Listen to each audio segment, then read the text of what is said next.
Jealousy is a deadly thing, especially when it's coming from a family member or family. So let me just tell y'all how my day was today. So anyways, I wake up just morning, and so my husband was just like, babe, you know what I realized? I don't never see your family come visit you. Now remind you, I had been stopped talking to my family earlier in the, no, late last year. And I also had dropped a video about how, you know, how they had been acting towards me. So I just decided to just cut them off. So remind you, all this time that went by. So, you know, I just blocked everybody because every time I look around, it's always some shenanigans. It's always something. So I decided to say, before New Year even come into my life, I was cutting everybody off. It was needed. It was long overdue. You know, I just got tired of being used, abused, talked about, and everything. But this is my thing. When my husband realized that, that part really hurted me, because I'm saying to myself, like, wow, my husband actually noticed this. All this time I'm thinking my husband not even noticing the fact that I don't have no family. When I say literally no, I only got one cousin that I talk to, and she's like a big sister to me. And one thing that I also realized is that when you with a no good man, and when somebody mistreat you, that's when everybody want to come around and got something to say and talk about you, and get on the phone and gossip, child, that man doing her wrong and this and that. But now that y'all don't have that to talk about and say negative things about me, now that God don't bless me with a nice home, with a nice husband, I would think that y'all would come around and say, you know what, I'm so happy for her. I'm so happy for my daughter. I'm so happy for my sister or whatever.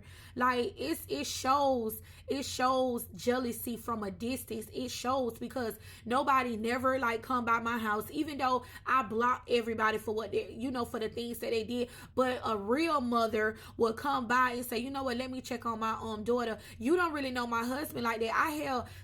And the sad part is that my mama don't even really know my husband like that. She met my husband, of course, but she don't really know him. You know how some parents get to know their child's spouse? No, not in my case. So my thing is that you haven't seen or heard from me in months. So you could at least say, okay, let me go check on my daughter. I could have been locked up in a cave fighting for my life, kidnapped. You don't even know my husband like that. And you have not, nobody have not came out, checked up on me, tried to get in contact, no nothing.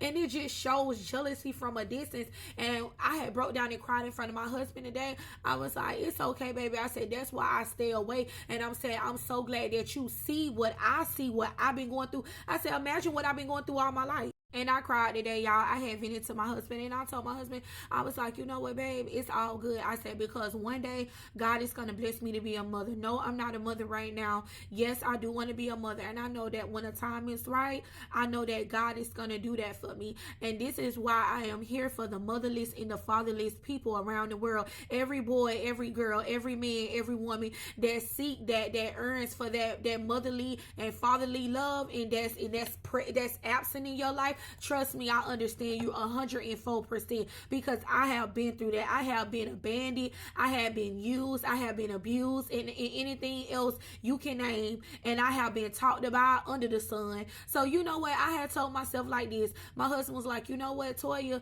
don't even worry about it, because you have me. I'm your family. And that's what completes my heart, because I know that God brought my husband in my life, because he know how my family is. And I know one day God will bless me with a baby. And I truly believe that one day God will bring a child into my life that will complete that voided spot that I had been missing for 37 years of my life. I'm not chasing nobody no more to love me. And the only person that I'm going to chase, and the man I'm going to chase, is the Most High that's upstairs. And that's just that. I'm going to chase him to the depth of me. And I thank God for removing certain things out of my life. And I'm here to let anybody know that's going through similarity or going through the same situation. Please keep going. Don't go back, because when you go back, you're gonna cause more pain and sorrow into your life. Keep moving forward. Allow God to work it out for you. He's already working it out right now as we speak. So therefore, if you're like me, motherless or fatherless or childless, God is gonna fill up every spot into your life. So trust God. Don't give up on him, because he told us he'll never forsake us, even when our mother and father will do.